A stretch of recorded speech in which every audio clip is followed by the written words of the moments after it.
Hi and welcome to PolyOriginals with Fiona Abel-Smith. So today I thought we'd have a bit of fun and do this fun and spooky fridge magnet. This has got the night glow clay in it, so that when it's charged and sat in the light for some time and all the lights go off, it glows, or if you manage to get some UV light, you can see it glowing spookily. So this is just one design. Obviously you can do whatever sort of designs you want, and I'll just take you through everything you need to know to create something along these lines. So let's start with the equipment you need for today's project. So for the equipment you'll need a craft knife, a polymer clay blade. I sometimes refer to these as tissue blades because that's what I know them as in the UK. Something along the lines of a short knitting needle. This is a 4mm one, just something with a nice rounded end so we can make grooves and lines. A cocktail stick, some form of roller. Because I'm doing a round design, I've got a large round cutter and two smaller ones. This large one is 3¼ inch, 8¼ centimetres in width. This next one is 1½ inches, 3.5 centimetres in width. And then the smaller one is 1¼ or 3 centimetres in width. To make our rounded pumpkin, you'll need some form of domed tool. Now any form of domed thing works, and I'll put links to all sorts of other things you can use. This happens to be a measuring spoon which has got a nice round surface, so I use this. And I've got some of these teeny tiny cutters. Now again, I will put the link in the description as to where to get these from. If you don't have any of these or don't have any availability to these, then small straws work really well. And also if you ever buy paintbrushes, quite often they come with those little plastic sheaths over the top of them. They work quite well as well for cutters. We will need a magnet to go in the back. Now I'm using the rare earth magnets because it means we can put a very small magnet in, but it's very, very strong, and I have it nice and flush with the back of our piece. You buy these magnets online or from any good hobby shop in the UK. I get them from Penny Bingo at Clay Around, and I will do the details in the video description below as to which ones I'm using and where I get them from.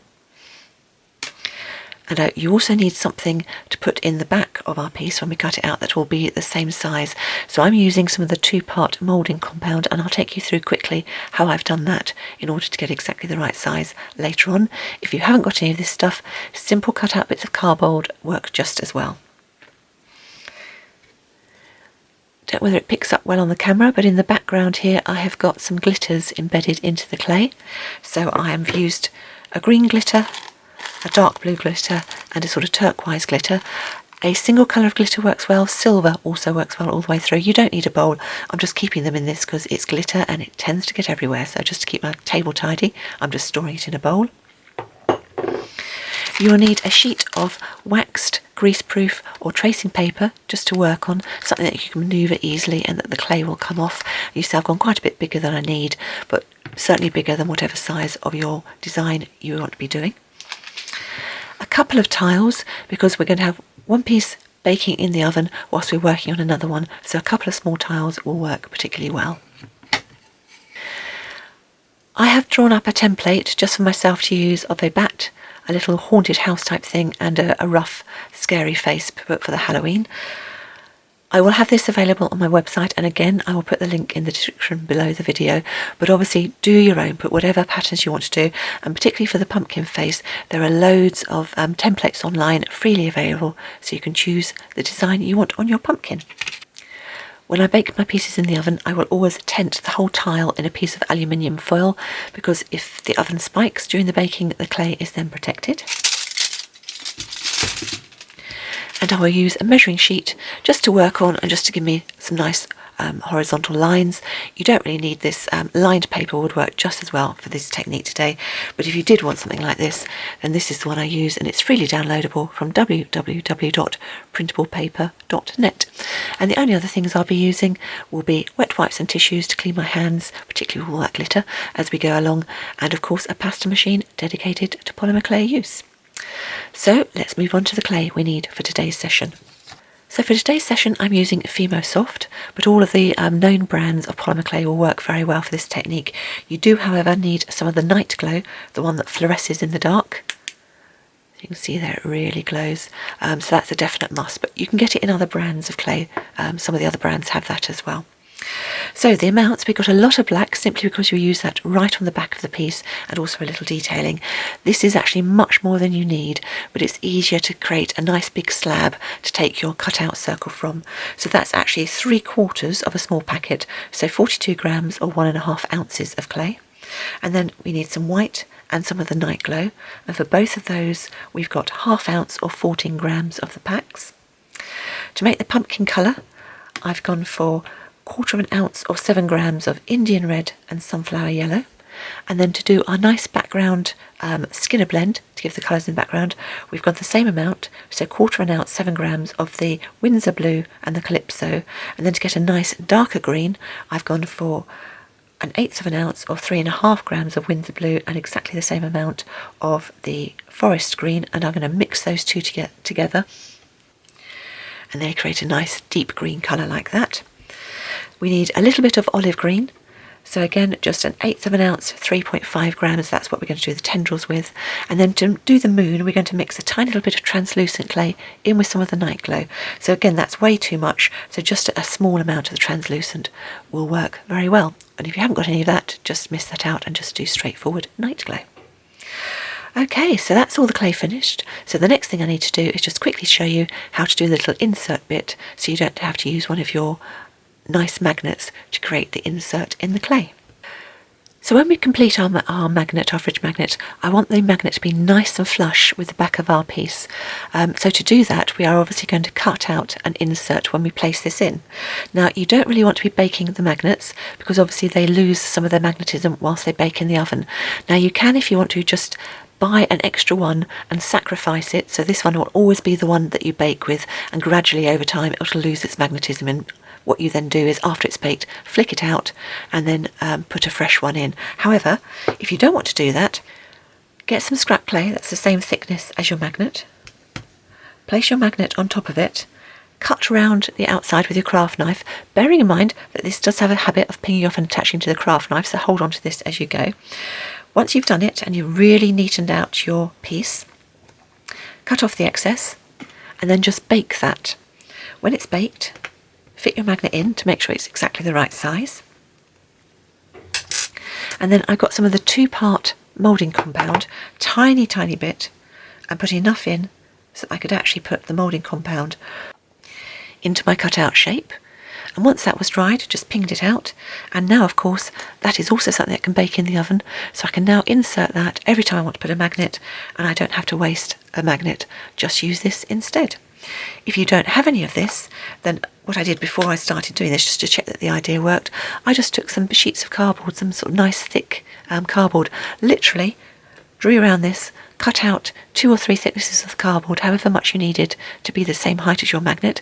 And when you've cut the shape out, you just simply slot the cardboard in to the actual finished piece when we're working on it.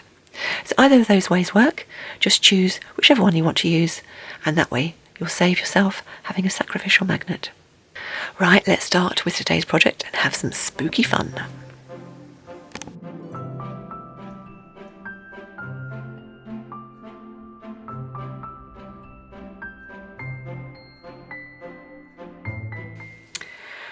So we're going to start by creating the base of our piece, and I've conditioned the black clay and put it through on setting number 1 of my pasta machine, because that's the setting that is the same thickness as the magnet I'm going to use.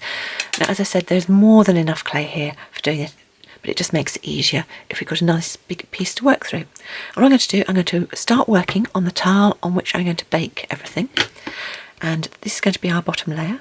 So I'm just going to press down on the round circle to give myself the base layer.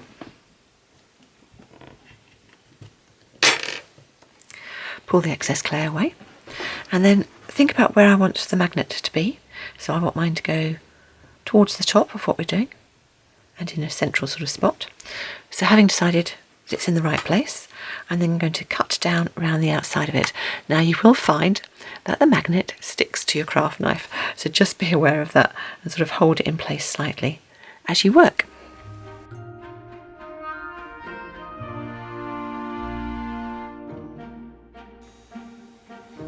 And then you can just pop it out and pop the clay out as well. Then go back and clean out the piece to make sure it's nice and neat. I'm just going to pop the magnet in there to make sure it will fit back in when the piece is baked.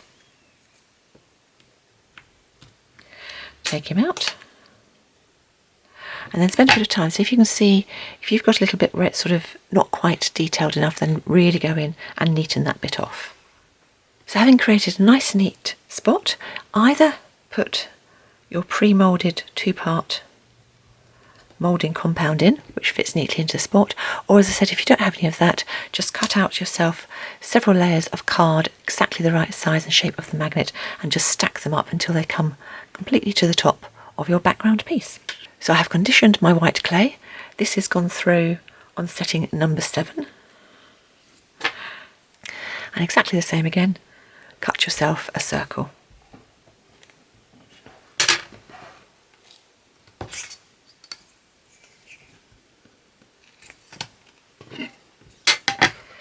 And this one should fit neatly on top of the black.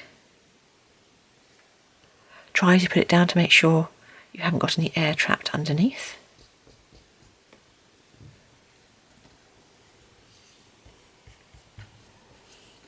The night glow has also gone through on number 7, and again cut yourself a nice circle.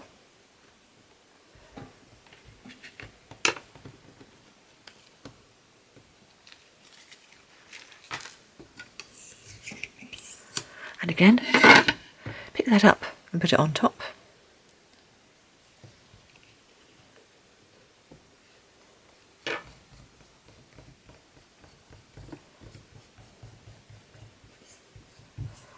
So we've got our nice sandwich layer of the black, then the white, then the night glow, and having that layer of the white just means you're going to get more of reflected glow back from the night glow.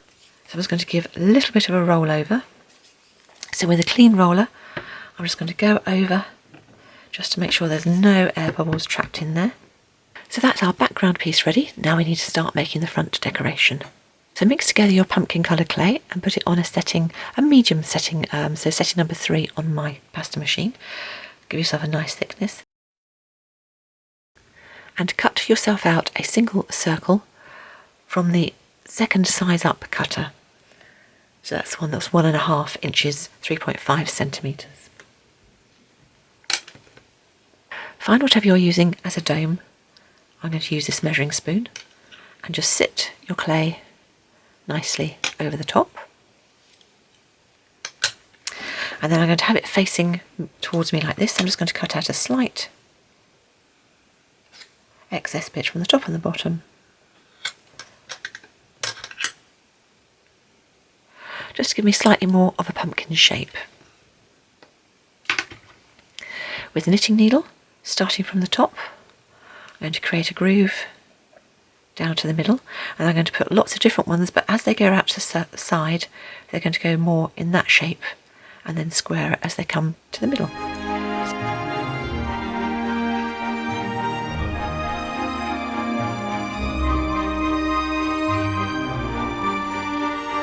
Having done some deep grooves, you can then just use the point of the knitting needle to make some shallower lines.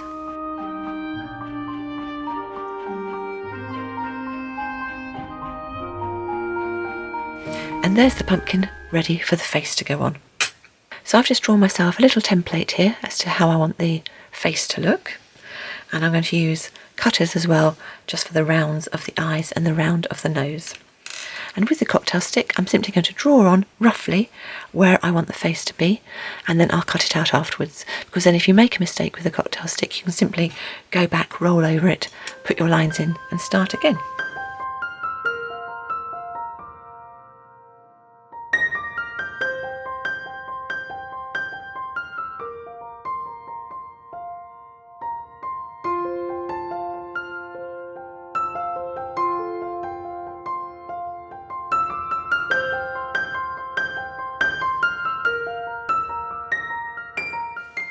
And having drawn them in roughly, I know as well that I can take the nose out now. And that will be about there. Now I will go back in and cut out where the mouth is going to be.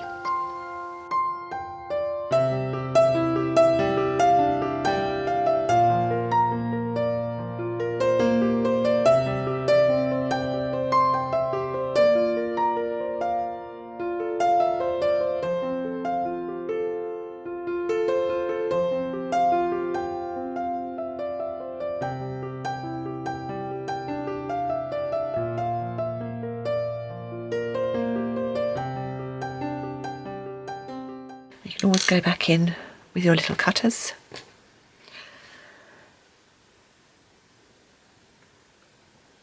And just make that round again. So I'll carry on cutting that out and bring you back when we're done. Once you've got the basics cut out, then just go back in and with your knitting needle, go back over any lines, neaten off any bits, make sure it's nice and ready to bake in the oven. Once your piece is all neatened up and you've spent a bit of time making sure it looks nice and tidy, just put it on one of your tiles ready for baking, and I will tent the whole piece in a piece of aluminium foil just in case the oven spikes to protect the clay during the baking process, and then bake according to the manufacturer's instructions for the brand of clay you are using. And whilst that's baking, we'll start getting on with the rest of the pattern in the background. So the first thing we need to do for the background is to create a nice blend of colours from the nice dark blue through the mid blue through to deep green. So you can leave these colours exactly as they are, or if you want to make them sparkly, we can add some of the micro glitters in. So all you do, I've put all these through on a medium setting, so setting number 3 on my pasta machine, and then I've got different coloured glitter to add to each colour. So all you do is sprinkle a small amount onto the top of your colour. So I haven't put too much there, just a small heapful, enough that when I rub it all over the top, it will more or less go in. Now the more glitter you add, obviously the more glitter will show through in the finished clay piece, but also the harder it is to mix in. So don't overdo it, do small and often, I'd say, rather than doing a huge amount. So what I'm going to do now is I'm going to fold that. Having folded it over, I'm going to put it through on setting number 3 again, each time putting it through, folding top to bottom and constantly picking up more glitter as I go until the glitter is completely mixed in.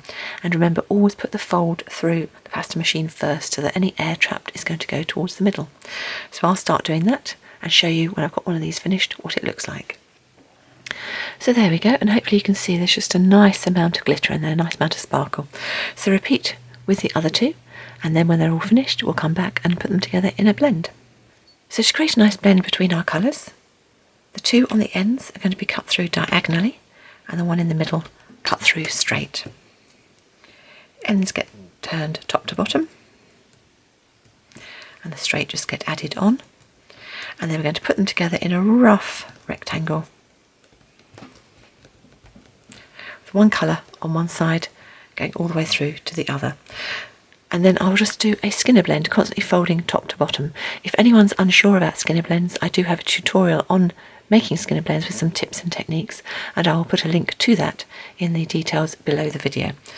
And because I was on setting number 3, and now when I fold this over in half, I have got 4 layers, I will go up to setting number 2 on my pasta machine and create a skinner blend with these colours.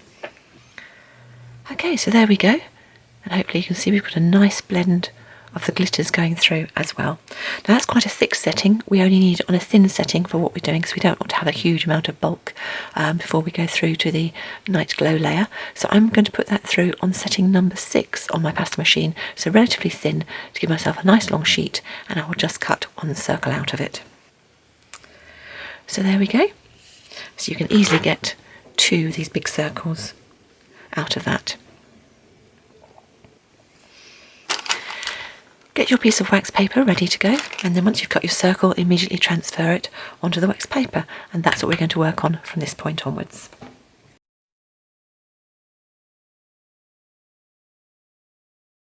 So we're now going to decide where our raised pumpkin that's currently baking is going to sit and where our moon is going to sit.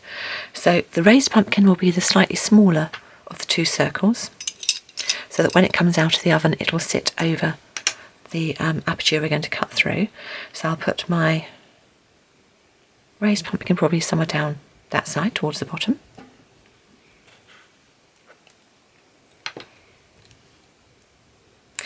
You'll notice when I'm working, I'm trying to make sure that I've got this nicely lined up on the measuring sheet so I can see which way is up and make sure I'm keeping the horizon line nice and straight. And the moon, I think we'll put the moon, nice big moon. Now, if like me you've got a cutter that's got a slightly square bit, I'm going to put that towards the bottom where it's more likely to get covered over. And the moon, probably be somewhere like that. but obviously it's up to you. You can put yours in wherever you want to. Having got the moon, we immediately want to replace that, and we're going to do that by a mixture of night glow and translucent. So get the night glow that you had left over when we did our big circle. Take a smallish piece, get the small amount of translucent you've got, and we really don't want too much, just probably about that much proportion wise. And we're just going to tear this into pieces, because where the translucent sits amongst the night glow, it's just going to give a little bit, it's going to just obscure the night glow just slightly and give a sort of mottledy look, a bit like the actual moon is. When you've got your bit mixed together, just give it a roll and then chop it into small pieces, and then put the pieces together so the face is open. And then you should have tiny bits of swirls which are translucent up against the little bits of fluorescence. So put it back through the pasta machine, and when you've done that, you should get a piece that if you then are able to have a fluorescent light that you can shine it on it, you can see the swirls of the translucent. So cut out a piece the right size,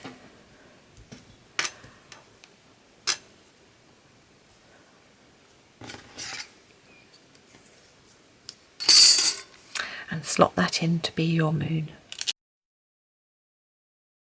Okay, next thing we need to do is to create a bat and a house. So the house is going to sit in front of the moon and the bat's going to fly across the moon. So take some of your leftover black, which you should have a fair bit, and put it through on a nice thin setting of your pasta machine. So I'm going to go through on setting number 8 of this one. So to start with, I'm going to do the house. So holding my piece on the measuring sheet, I can see that if I want it to go up and over into the moon, and then to go down to sort of like halfway into the bottom of the pattern as well, that means I need to go 1.5 inches height. So not far off what this one is here. So I could of course trace around that or cut it out and put it on my black clay, but what I'm going to do to start with is chop myself a piece just bigger than 1.5 inches.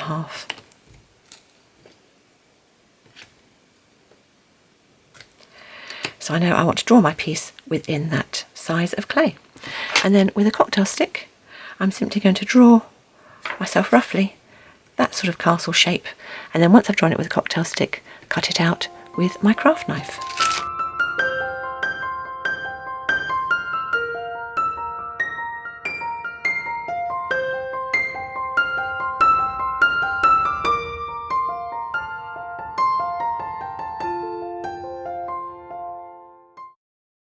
If I can sort of do it so you can actually see there where the drawing is, and having done that with a cocktail stick, then I can chop it out. And when you're doing something, this is all straight lines, so don't sort of try and go in and out, just work along where the lines are. So to start with, I'm going to completely chop off the bottom, because I know that's where the bottom of my piece is.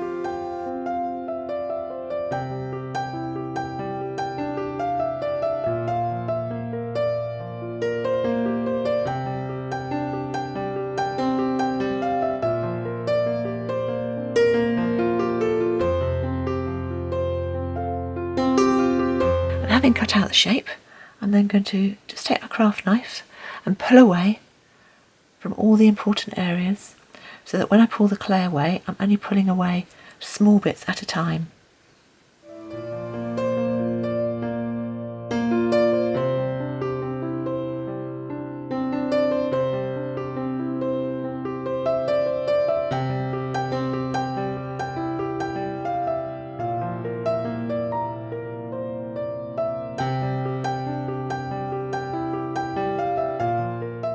And once you've got most of the shape pulled away, just go back in with your craft knife and neaten off any bits that became untidy when you pulled the clay away. Take your haunted house and put it down so it's over the moon, slightly going down towards the pumpkin, wherever you want to go.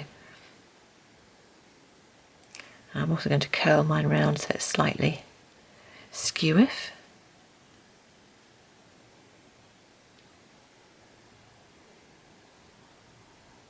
Just to give it even more of a haunted look. Okay, so now we can start putting some cutters in to create some windows. And I'm going to use the small round cutters and cut all the way through the background clay, all the way through to the bottom.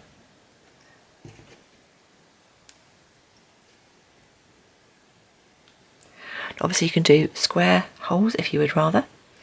If you're going to do square holes, I would always recommend starting with the round ones, because the round ones are easy to take out like this with little cutters, unless of course you happen to have a square cutter, in which case use a little square cutter. Every so often hold it up and have a look so you can see where you've cut through, because whatever you've cut through, that is going to show or glow underneath. So having done the house, let's now get our bat done. So obviously there's a template there you can use, but when I'm drawing it to start with, I will normally just do a little half circle, this bit in here, then do a sweep out to the top of the bat wings, and then starting from the base, so the line directly underneath where the head would be, 1, 2, 3 curves, 1, 2, 3 curves, and then you just put a little bit of blob back in where the head is. And once you're happy with what you've drawn, you can then cut it out.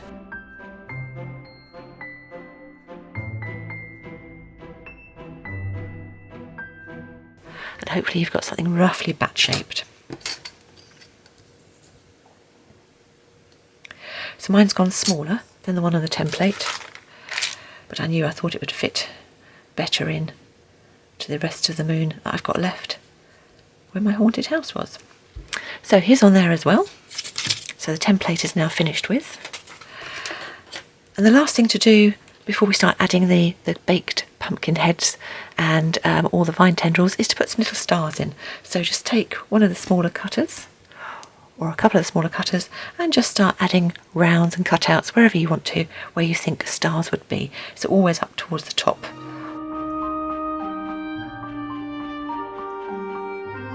And again, don't forget to every so often hold the paper up so you can have a look, see where you've put things in and see how it looks. And when you're happy, let's move on to putting some pumpkins in down the bottom.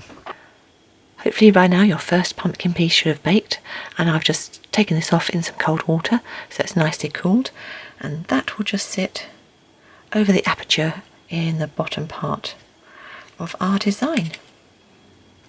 And just press it gently into the background clay. Take a piece of green clay, just a small bit. We want a bit that's just long enough to fit over the top of the pumpkin, but not very wide. You don't want it to go too high. And then with your knitting needle, just pull it into all the grooves we'd got in the pumpkin to give the pumpkin a little cap. Push it back down through, because what we're trying to do is we're trying to hide any gap to the background clay to make sure there's no gap going back to the background.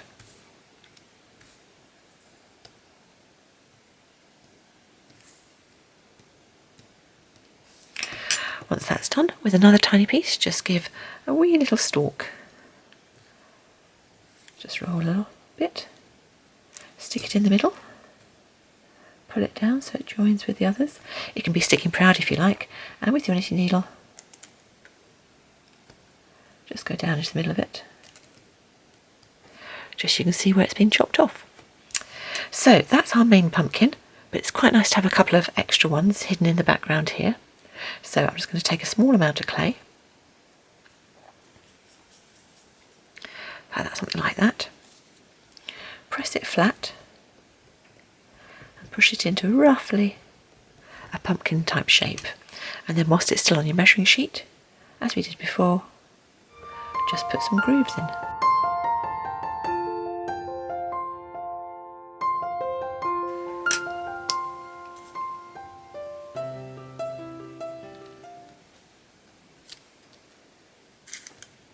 Stick it on the background, and exactly the same.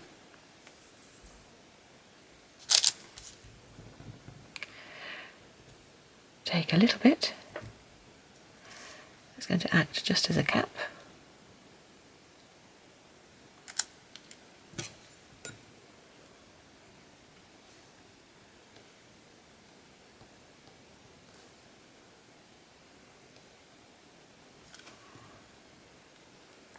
and then another little bit that's going to be a stalk.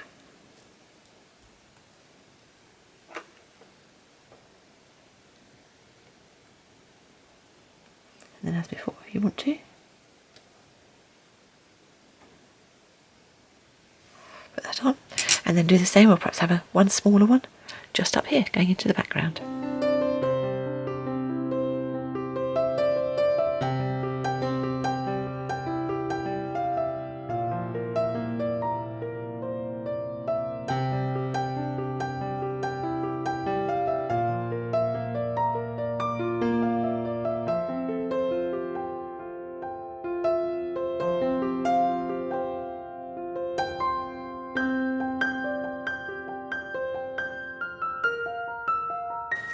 Okay, so having got the pumpkins on, we're now going to start to have a bit of fun with some tendrils. Now, you're going to take the green clay, but also, if you've got any of your leftover glow-in-the-dark clay, take some of that as well. Because it's nice to have to intermingle some of these tendrils being white and some of them being green, because of course the night glow ones are going to glow in the dark. So they'll add some extra interest to the bottom of our scene here. What I'm going to do is I'm going to take a piece of green, roll out one end nice and thin,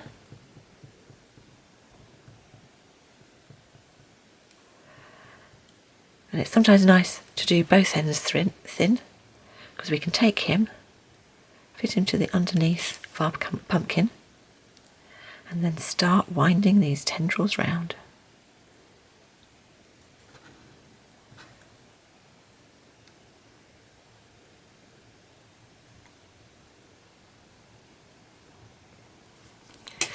You can have them all emanating from this one to make this one look so it's really weird, but they can also come out of its side, come away from the bottom. Just put them in so that you think it looks nice and add as many or as few as you like. So I'll probably fast forward through this bit because this bit takes a little bit of time, but you'll be able to see exactly what I do.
So when you finish your piece and you're happy with how it looks, find the bit we did right at the beginning and making sure you've got the magnet towards the top where it's going to hang.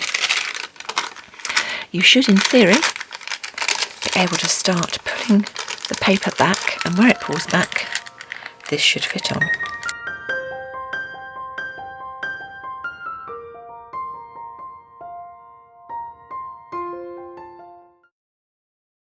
And then all I'm going to do is I'm just going to press gently down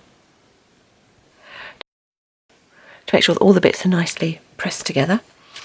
And then with my craft knife, I'm going to go around the side and I'm going to bevel in. So I'm going to cut at an angle to make sure that this top bit is the bit that sticks out most, and you're not going to see any of the bottom bit as you go around. So take your time and just carefully cut around the whole thing.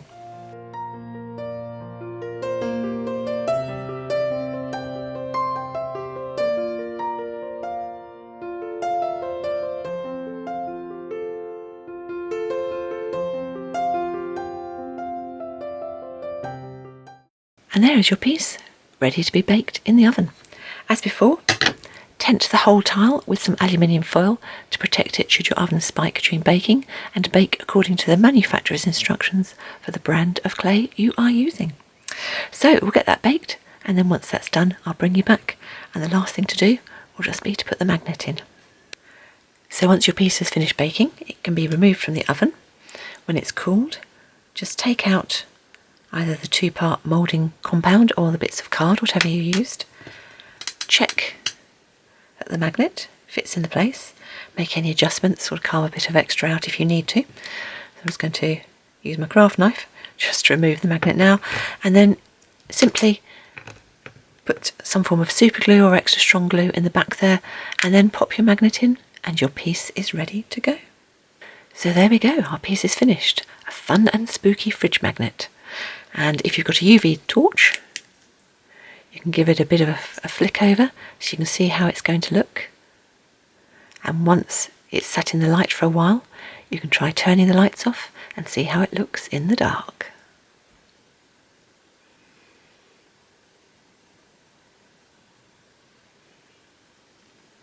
So have some fun and create your own spooky fridge magnets. I hope you enjoyed that tutorial. It was a lot of fun making it, and I hope you have some fun doing yours as well. Thank you so much for watching. As always, a particular thank you to those of you who subscribe to my channel. I really do appreciate it. And I think that's it for now. See you next time. Bye.